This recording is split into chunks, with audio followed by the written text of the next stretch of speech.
বন্ধুগণ সবাইকে আমার ডেটা সায়েন্স বাংলা চ্যানেলে স্বাগত জানাচ্ছি। আমি সাইলাস হালদার। বরাবরের মতো আজকে আমি একটি প্রোগ্রাম নিয়ে এসেছি। বিগত ক্লাসে আমি একটি টাইম কমপ্লেক্সিটি নিয়ে আলোচনা করেছিলাম। সেই ক্লাসে আমি বিগর সম্পর্কে আলোচনা করেছিলাম। আপনারা আশা করি বিগর যে কনসেপ্টটা আছে সেটা মোটামুটি ক্লিয়ার করেছেন, কিন্তু এর যে প্রকারভেদগুলো আছে, যেমন আমরা এন স্কয়ার পড়েছিলাম, লগ এন পড়েছিলাম, কিংবা এন পড়েছিলাম, এই সমস্ত কনসেপ্ট এখনো আমাদের ক্লিয়ার হয়নি। এখন আমরা এগুলো ক্লিয়ার করার চেষ্টা করব। তার মধ্যে আজকে আমার টপিকটা হচ্ছে শুধুমাত্র এন স্কয়ারের উপরে। আজকে আমরা এন স্কয়ার নিয়ে আলোচনা করব।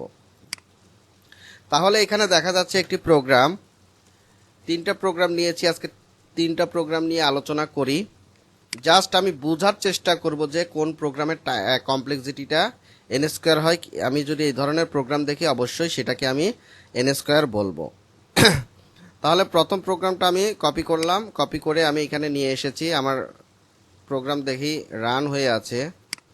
হ্যাঁ, তাহলে আমি নেক্সট ক্লিক করি। নেক্সট ক্লিক করলে ফাংশনটা কল হয়ে গিয়েছে। এখানে কিন্তু আমি প্রোগ্রামিং বুঝাবো না, জাস্ট এন স্কয়ারটা কিভাবে আসতেছে সেটা আমি ব্যাখ্যা করব। দেখেন এখান থেকে লিস্টটা নিয়ে অ্যারে আকারে আসছে। এই জায়গাটায় অ্যারের লেন্থ প্রকাশ করবে কত? 5। লেন্থ প্রকাশ করেছে 5।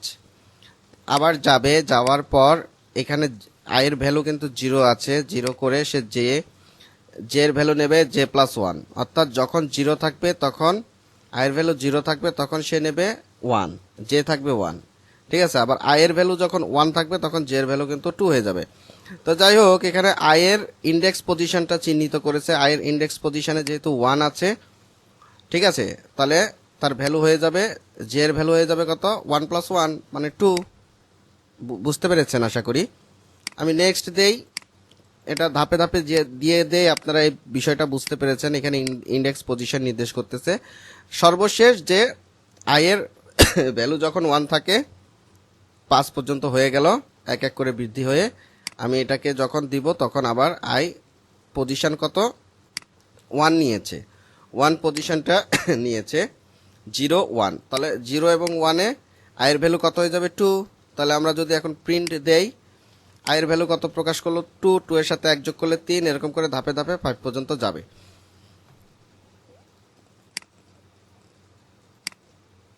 দেখেন 3 এর পরে 4, 1 করে বৃদ্ধি পাচ্ছে। 4 এর পরে আবার কি হয়ে যাবে? 5 হয়ে যাবে। তারপর আবার 3 নিবে, 2 নিবে, 2 এর পরে 3 হয়ে যাবে। এরকম করে সিরিয়াল বাই যেতে থাকবে। আশা করি বিষয়টা আপনারা ক্লিয়ার হয়ে গিয়েছেন। এখন আমার প্রোগ্রামে আমি চলে যাই। প্রোগ্রামে আসার পরে আমি দেখতেছি এখানে আমি এই প্রোগ্রামটাকে এন স্কয়ার ব্যাখ্যা করতেছি, কিন্তু কেন, কিভাবে, সেটাই আমি এখন ব্যাখ্যা দিব। দেখেন আমি কপি পেন নেই।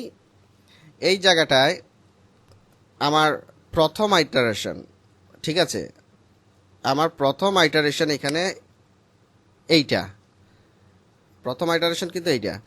তাহলে আউটার লুপ আমি পাচ্ছি, আমি আউটার উপরে লিখে দিচ্ছি। এটা হচ্ছে আউটার। আউটারের ক্ষেত্রে আমি পাচ্ছি যখন i = 0, মানে আয়ের ভ্যালুটা যখন 0 হচ্ছে, তখন সেটা যাচ্ছে কত পর্যন্ত? 0 থেকে n-1 পর্যন্ত। কেন n-1? n পর্যন্ত যাবে। n পর্যন্ত গেলে তো এর থেকে একটা নিচে, এক অক্ষর নিচেই তো নিবে, এটাই তো স্বাভাবিক ব্যাপার, তাই না?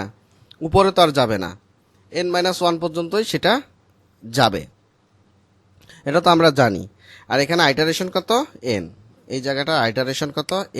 n সংখ্যক আইটারেশন, আইটারেশন।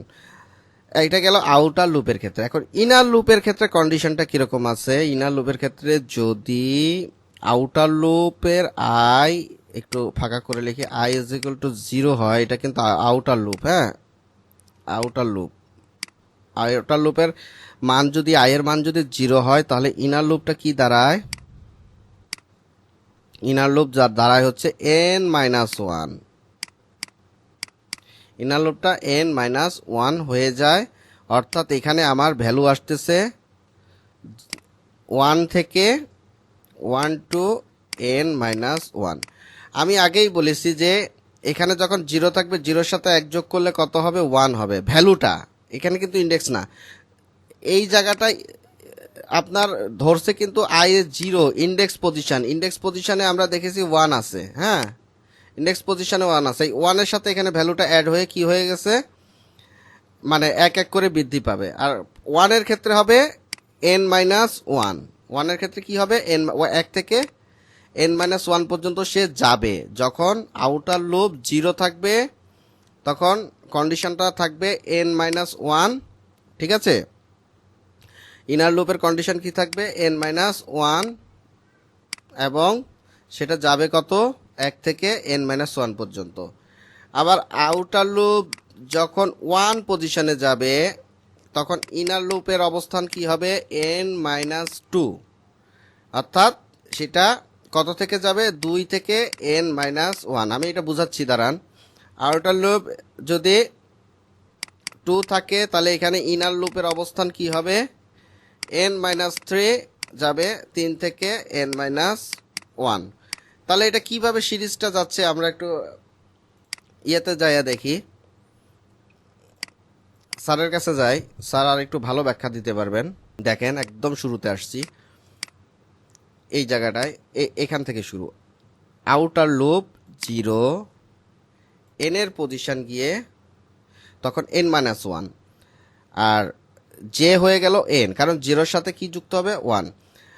তাহলে 0 পজিশনে কি আছে, 1, 1-এর ভ্যালু কি হয়ে যাবে, 2। কেন?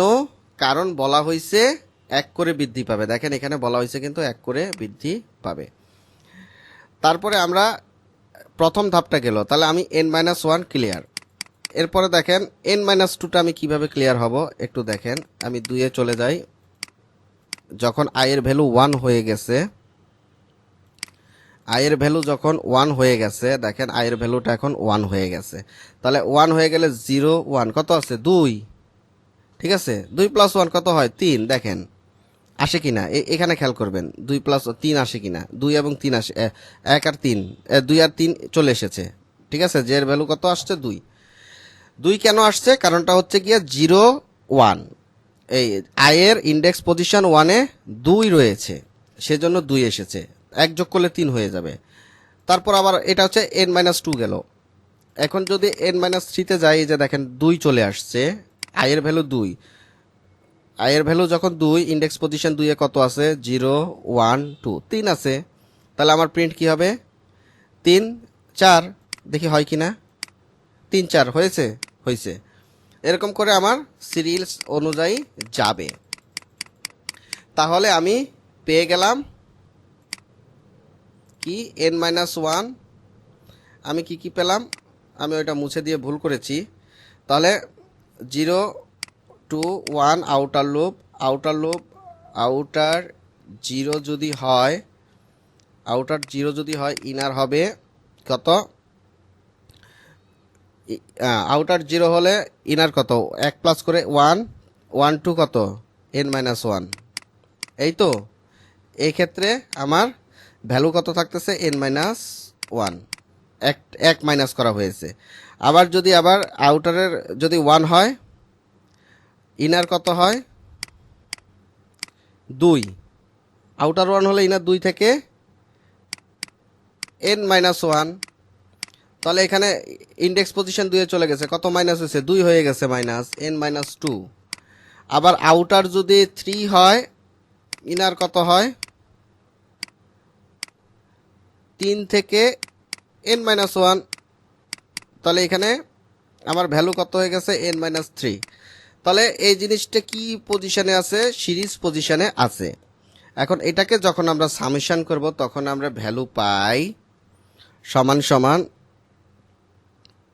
তখন আমরা পাই n into n plus, sorry এটা তো মাইনাস হবে, কারণ হচ্ছে সিরিজের রুলস অনুযায়ী। আমি এখানে লিখে দিচ্ছি, আপনারা বিষয়টা ক্লিয়ার হয়ে গেছেন আশা করি। n মাইনাস কত, 1/2। এখন এই এই ভ্যালুটা যে এটা প্লাস এটা প্লাস এটা, এটা আমি কিভাবে বুঝবো? এটা ভাই সূত্র ভাই, এইটা কিছু করার নাই। এটা হচ্ছে সিরিজের সূত্র। আপনারা যদি এই যে গুগল সার্চ করেন তাহলে কিন্তু আপনারা দেখতে পাবেন, দেখেন 1 2 3 এগুলা যখন সিরিজ আকারে আসে তখন কিন্তু এই ভ্যালুটা আসে, এই ভ্যালুটা আসে। যাই হোক, এটা সূত্র। তাহলে আমরা এই সূত্রটা পেয়েছি। এখন আমার টাইম কমপ্লেক্সিটি নিয়ম অনুসারে যদি কোনো ইয়ে থাকে, কনস্ট্যান্ট থাকে, তবে সেগুলো কি হয়ে যাবে? ল্যাপস হয়ে যাবে। তাহলে এখানে দেখেন এন ইন্টু এন আছে এন স্কোয়ার, আর এটা তো কনস্ট্যান্ট, এটা কনস্ট্যান্ট। তাহলে এন এন ইন্টু এন থেকে যায়, কনস্ট্যান্ট মাইনাস হয়ে যাবে, ল্যাপস হয়ে যাবে। তাহলে এন ইজ ইকুয়াল টু কি থাকে?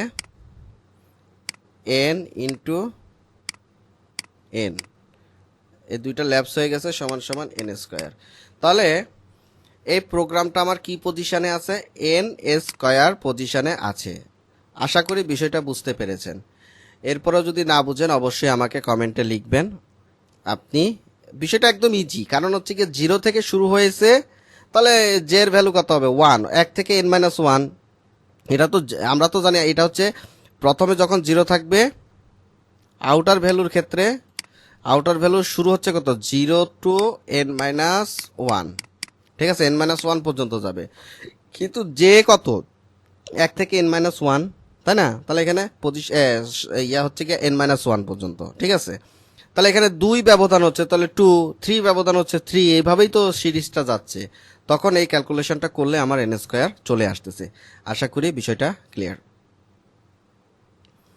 তো আমি নেক্সট প্রোগ্রামে চলে যাচ্ছি।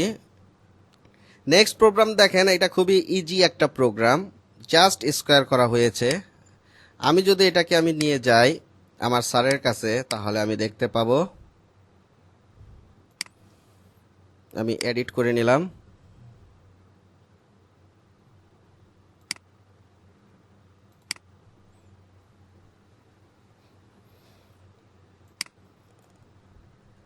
এডিট করে পেস্ট করে দিচ্ছি।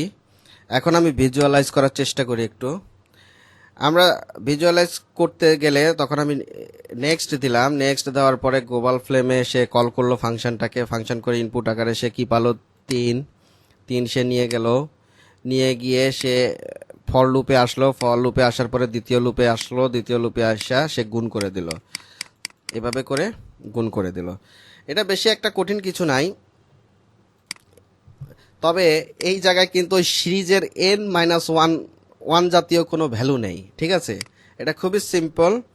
যদি এরকম, এই যে দেখেন এখানে n সংখ্যক আছে, n প্লাস 1, এখানে n প্লাস 1, অর্থাৎ এখানে আইটারেশন n, এখানে আইটারেশন n। তাহলে n এ গুণ করলে কত?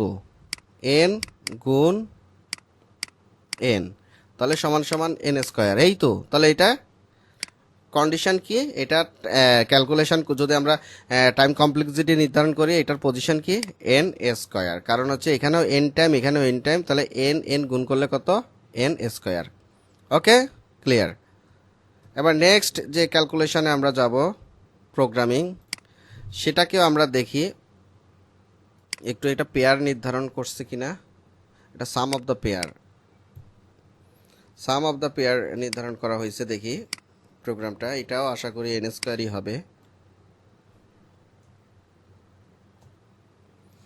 আমরা ভিজুয়ালাইজ করি।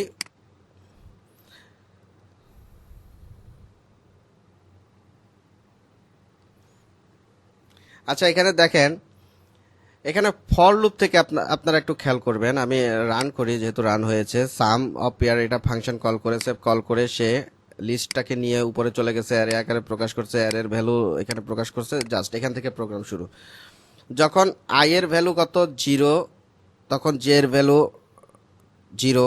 আবার একদম সিম্পল, কিন্তু এটা এত কঠিনতার কিছু নাই। এখানে শুধু অ্যারে দুটোর মধ্যে কি করা হয়েছে? যোগ করা হয়েছে। এখানে প্রোগ্রাম বোঝার কিছু নাই, আমি জাস্ট সিম্পল বলতেছি। এখানে এখানে খেয়াল করেন যে ফর লুপ আই এর ক্ষেত্রে কিন্তু এন আইটারেশন, এখানেও কিন্তু এন আইটারেশন। তাহলে এখানে দুইটা, প্রথমটা এন সংখ্যক, দ্বিতীয়টাও এন সংখ্যক, তাহলে N square. Clear? Iteration same. তাহলে আপনারা আশা করি যদি কোনো প্রোগ্রাম এই টাইপের দেখে থাকেন আপনারা ক্যালকুলেশন করতে পারবেন। এখন থেকে আমি 3টা প্রোগ্রাম দেখাইলাম। আশা করি এই 3টা প্রোগ্রামের মাধ্যমে আপনারা এন স্কোয়ার বিষয়টা ক্লিয়ার হয়ে গিয়েছেন। যদি এখানে সিম্পল এনও থাকে তাহলে এন স্কোয়ার ক্যালকুলেশন হচ্ছে, যদি এখানে সিরিজ আকারে থাকে তাহলে আপনারা প্লাস মাইনাস করে এন স্কোয়ারই পাচ্ছেন। সুতরাং এখন আপনাদের টাইম কমপ্লেক্সিটি এন স্কোয়ার কিনা সেটা বুঝতে আপনাদের আশা করি আর সমস্যা হবে না, জিনিসটা আপনাদের মোটামুটি মাথায় ঢুকে গেছে।